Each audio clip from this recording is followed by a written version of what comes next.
Dun, Dun, dun, dun, dun, dun, dun, dun. dun, dun, Dun.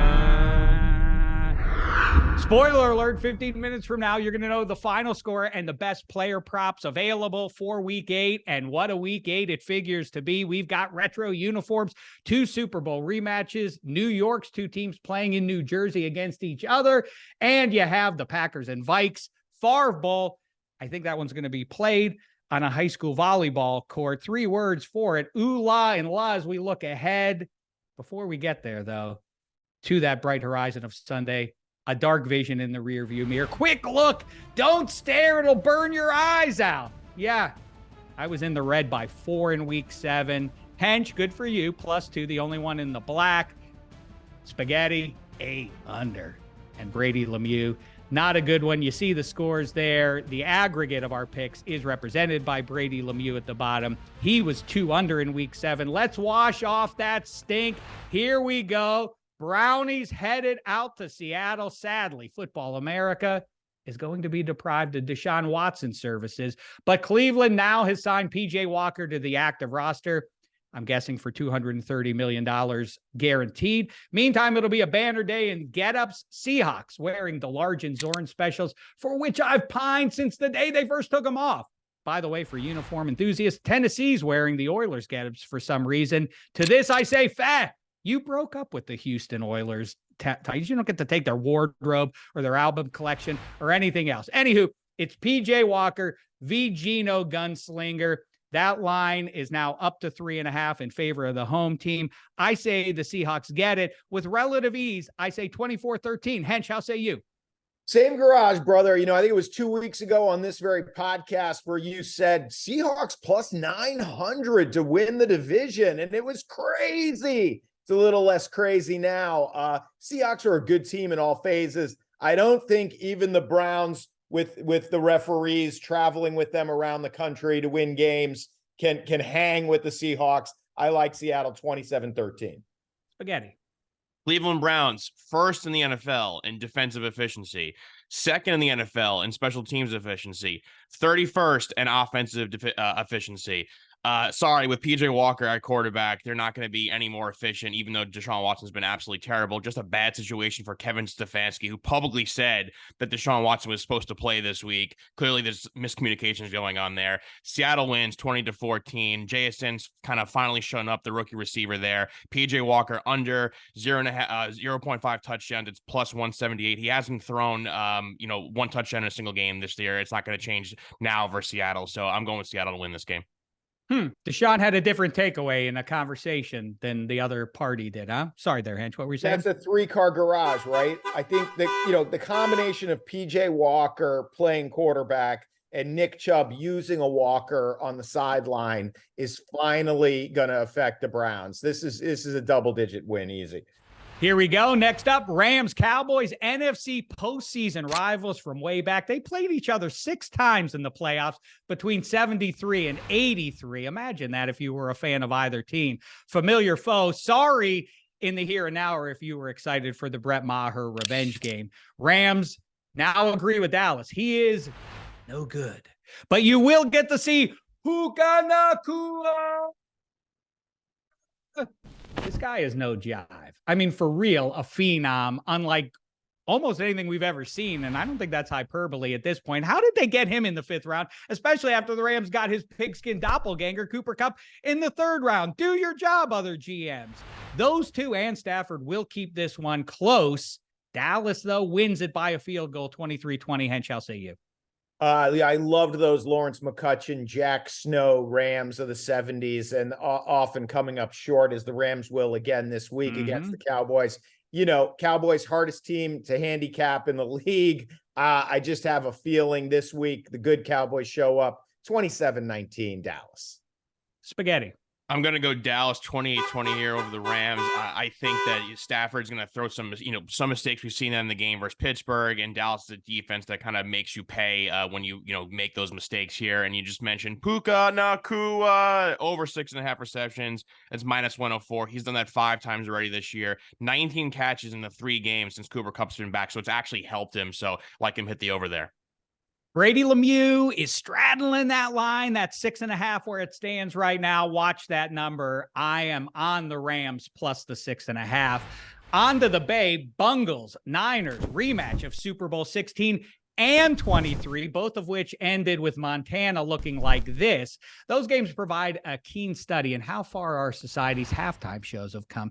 Do you know who performed at Super Bowl 16, Hench? Take a guess. We don't have time for you to guess. It was up with people. Anywho, Niners won that first Super Bowl by 5, the second one by 4, and here, that's right, I'm saying it, they're going to win over Cincy by 3, 31-28. Hench, how say you? Well, it's funny. The Bengals had a terrible week last week, and they were on a bye. But imagine sitting at home as Bengals, watching the Ravens separate from the division, and the referees award the Steelers and Browns victories. Like, you're just sitting there at home going like, why are you giving our rivals victories? Just unconscionably terrible referees. I mean, like the spot at the end of the Steelers game was just insane. Like, nothing we can do. There's nothing we can do. We got to award. Didn't cost the Rams the game. Settle down there, friend. No, well, between the PI and the spot, I mean, come on. Anyway, I think the Bengals keep it close. Well, it seems like it's going to be Darnold now. I don't think that makes a huge difference in the Shanahan machine. I think the Niners win 24-21, take the 3.5. Spaghetti. Yeah, I'm going Niners 20-24. I'm with Hench. I don't think it really matters who's at quarterback. Plus, the flip side, I haven't really seen Joe Burrow and the Bengals inspire a ton of confidence in me. I understand they lost 2 games. I know in the year 2023, we're supposed to overreact and say, wow, the 49ers are bad now. They're not a bad team. Why are they not a bad team? Because they have Christian McCaffrey, whose touchdown streak still lives. Him scoring is minus 190. If you want to go a little bit more, bigger odds there. He's plus 305 through the first touchdown score. He's plus 265 to score 2 touchdowns or more. I think this is a big time CMC game with Purdy out here. So I like the Niners to win and cover in this game.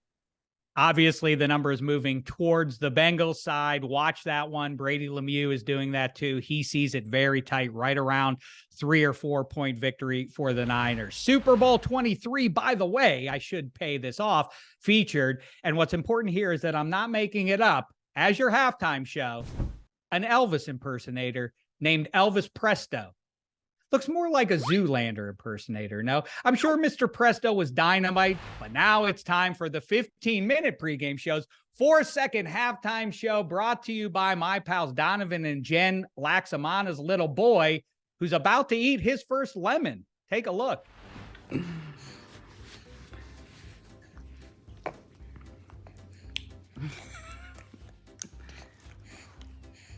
Oh, wow. No way. No way. Cute kid. Shame on all you other babies out there.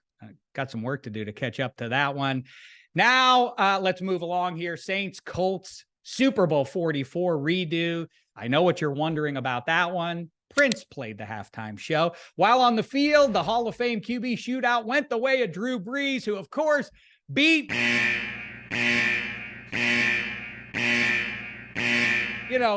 I don't remember really how that I don't even remember who they played now.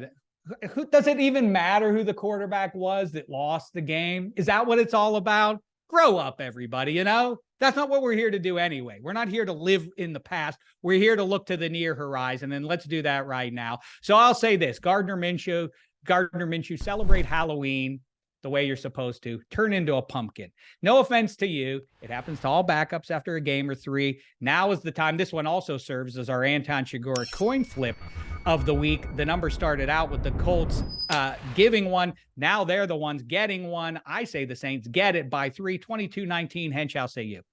Well, these are two teams coming off just crazy knees to the groin, right? Obviously, the Colts lose because of 2 terrible calls. The Saints lose because of the 2 terrible hands at the end of Foster Moreau's arms. So it's like, who recovers from these stomach punches faster? I'm going with the quarterback who didn't yell at a receiver for a ball he threw 10 yards out of bounds. I'm going with Minshew Magic, Colts 24-20. Spaghetti.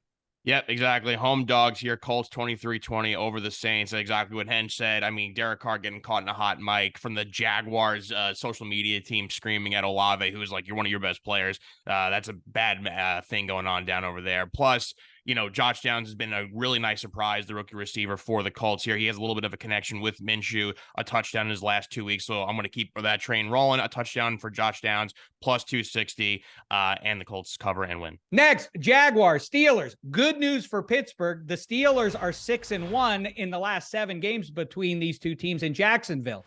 Bad news for Pittsburgh. This game's not in Jacksonville. It's in Pittsburgh, where the Jags have won 5 of the last 6 between the two teams. So I do think that the Steelers are maybe finding their run game. Problem for them is Travis Etienne has already found his running game. I say the Jags go in there and do what they typically do in the 21st century, even when their quarterback is Bortles, Blake Bortles. Yeah, it's embarrassing. The embarrassment continues. I'm teal in the face. 26-21 Jags. Hench, how say you? Well, I'm glad you referenced that game. It was funny when the Steelers lost, what was it, 45-42, and fired the offensive coordinator? Didn't I just say that it doesn't matter who loses these big games? Didn't I just get through that? Yeah. So, as you guys know, right up till game time, pregame, I was on the Jaguars, agreeing with everything you just said. I had the Jaguars by a touchdown. Then I remembered, no, it doesn't matter if the Steelers have -7 total yards in the fourth quarter, or if the Steelers are completely dominated for 3 quarters. Something weird, a series of missed field goals and extra points, bad calls, defensive touchdowns. Something is going to happen to bail out this super mediocre Steeler team. I'm switching my pick at the 11th hour, 24-23 Steelers. I like where your head's at, Spaghetti. Yeah, I'm going Jags 24-20 over the Steelers here, but kind of like what Hench was saying, I just feel like the Jaguars are a team that take 2 steps forward, then 1 step back. There's always like something that goes wrong when you start to believe in them. And if there's a team that's going to benefit from that, especially with the play of TJ Watt and forcing turnovers, it is going to be the Steelers team, especially with the Jags on the road. It's going to be a tough one, but I will say the Jags will win. Why? Because Travis Etienne, he's -110 to score a touchdown. He has 2 touchdowns in each of the last 3 weeks. I mean, the guy's on a scoring like binge right now. It's insane. And it seems like the offense runs a lot smoother when he's having a great game. So I do trust in Travis Etienne, and I think the Jags will hold on and win this game.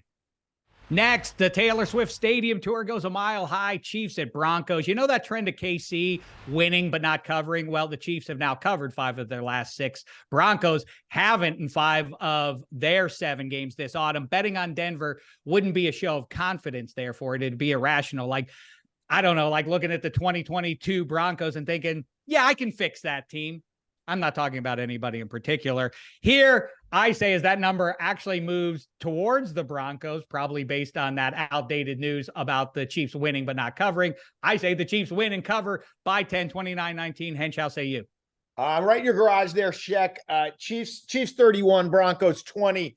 It's funny you mentioned that Saints-Colts Super Bowl earlier, and it's like Sean Payton's onside kick, one of the greatest fortune favors the bold moments in sports history. Like, really ballsy. It worked. Big part of why Sean Payton is a Super Bowl champion, but turns out not as bold as running your mouth about Nathaniel Hackett when you're betting on Russell Wilson, who I think at this point, we just see how diminished he is. Like, he's just, you have, maybe who will turn out to be the greatest quarterback of all time, who's on schedule to supplant Tom Brady, versus a severely diminished Russell Wilson. I don't see. Hey, Russ, that gold jacket you have on layaway, maybe send it over to LA to Stafford. Well, you'll definitely have to get it refitted as you keep gaining weight. But there's no way that the Broncos keep this in single digits. Spaghetti. I'm going KC wins big here, 35-22. The only reason why I have Denver scoring 22 is like a garbage time touchdown. I mean, it was Russell Wilson's worst game versus the Chiefs in the previous matchup. There's supposed to be snow. This is our first NFL snow game of the year in Denver. So I think it's going to be a sloppy one, but this Broncos defense is so bad. They're going to be selling off parts soon, I think, right before this trade deadline hits. So the one consistent, the one constant, the one unbelievable story is the 34-year-old tight end, Travis Kelce, who basically missed like 2 games and is still near the league lead in tops of all the tight end stats. He's going to go over the 76.5 mark. That's minus 117 on Caesars. His last game versus Denver, he had 9 catches for 124 yards. So that's going over, snow or no snow. Of course, Brady Lemieux rides along with us there. No, nothing to worry about, I don't think, for the Chiefs. To Jersey, Jets, Giants, crazed dogs, things of that nature. The Giants +3 against their fellow residents in New Jersey there. I say the Jets get it by a whisker. Barn burner, 16-15. Enjoy it, Big Apple. Hench, how say you? Oh, I also have the Jets scoring 16, but I have the Giants scoring 19. 2 good defenses, over under 36.5. I think it goes under. And I'm kind of liking this Giants team the last few weeks. Spaghetti.